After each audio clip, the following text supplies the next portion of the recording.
What I only don't quite get, why do you put so much access to this? We have to begin with a personal change. I mean, this is also the second or which one, I don't remember, forgive me, of your slogans in your book. You know, first set your house in order, then. But I have an extremely common sense, naive question here. But what if in trying to set your house in order, you discover that your house is in disorder precisely because the way the society is messed up, which doesn't mean, okay, let's forget about my house. But you can do both at the same time, and I would even say, I will give you now the ultimate example, yourself. Isn't it that you are so socially active because you realize that it's not enough to tell to your patients, set your house in order. Much of the reason of why they are in disorder, their house, is that there is some crisis in our society and so on and so on. So my reproach to you, benevolent, would have been, you know, the joke, tea or coffee, yes please. Like individual or social, yes please, because this is obvious in extreme situation. Like I hope we agree to say to somebody in North Korea, set your house in order, no? Haha, I mean. But I think in some deeper sense, it goes also for our societies. I'm just repeating what you are telling. You see some kind of a social crisis, and I don't see clearly why insist so much on this choice. Because, sorry, just to finish, I will give you an example that I think perfectly does it. How do we usually deal with ecology? By this false personalization, you know. They tell you, what did you do? Did you put all the Coke cans on the side? Did you recycle all paper and so? Yes, we should do this. But, you know, like, in a way, this is also a very easy way to discharge yourself. Like, you say, okay, I do the recycling, so up, you know, I did my duty, let's go on. So I would just say, why the choice there? Okay, so first of all, I have to point out that you have unfairly tasked me with 3 very difficult questions. And so I'm hoping that I can... That's life, that's life. As you said, life is a challenge, yes, and so on. So look, there's a very large clinical literature that suggests that if you want to develop optimal resilience, what you do is you lay out a pathway towards somewhere better. Someone comes in, they have a problem. You try to figure out what the problem is, and then you try to figure out what might constitute a solution. And so you have something approximating a map, right? And it's a tentative map of how to get from where things aren't so good to where they're better. And then you have the person go out in the world and confront those things that they're avoiding, that are stopping them from moving towards that higher place. And there's an archetypal reality to that. You're in a fallen state, you're attempting to redeem yourself, and there's a process by which that has to occur. And that process involves voluntary confrontation with what you're afraid of, disgusted by, and inclined to avoid. And that works. Every psychological school agrees upon that. Is that exposure therapy. The psychoanalysts expose you to the tragedies of your past, you know, and redeem you in that manner. And the behaviorists expose you to the terrors of the present and redeem you in that manner. But there's a broad agreement across psychological schools that works.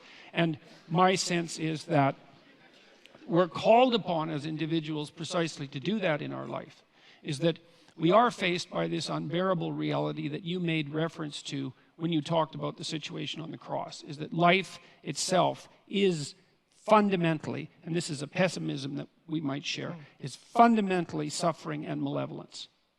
But, and this is I think where we differ, I believe that the evidence suggests that the light that you discover in your life is proportionate to the amount of the darkness that you're willing to forthrightly confront, and that there's no necessary upper limit to that. So I think that the good that people are capable of is actually, it's a higher good than the evil that people are capable of. And believe me, I do not say that lightly, given what I know about the evil that people are capable of. And I believe that the central psychological message of the biblical corpus, fundamentally, is that. That's why it culminates in some sense with the idea that it's necessary to adopt, it's necessary to confront the devil and to accept your, what would you say, the unjustness of your tortured mortality. If you can do that, it's a challenge, as you just pointed out, that's sufficient to challenge even God himself, that you have the best chance of transcending it and living the kind of life that will set your house in order and everyone's house in order at the same time. And so I think that's even true in states like North Korea. And I'm not asking people to foolishly immolate themselves for pointless reasons, when I'm working with people who are clinically and they have a terrible oppressor who's their boss at work, I don't suggest that they march in and tell them exactly what they think of them and end up on the street. It's not helpful, And so the pathway towards adopting individual responsibility happens to be a very individual one. But I do believe that the best bet for most people is to solve the problems that beset them in their own lives, the ethical problems that beset them, that they know are problems, and that they can set themselves together well enough so that they can then become capable of addressing larger scale problems without falling prey to some of the errors that characterize, let's say, over-optimistic and intellectually arrogant ideologues. I'll close, but very briefly. Let me close with one thing.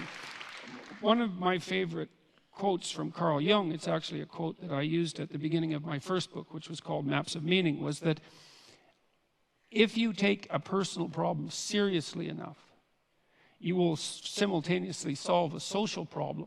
And this bears on your point, because it's not like your small family, even the relationship between you and your wife, is immune in some sense to the broader social problems around you. And so let's say right now there's tremendous tension between men and women in the West, and that's certainly the case given the divorce rate. Let's say that would be some evidence.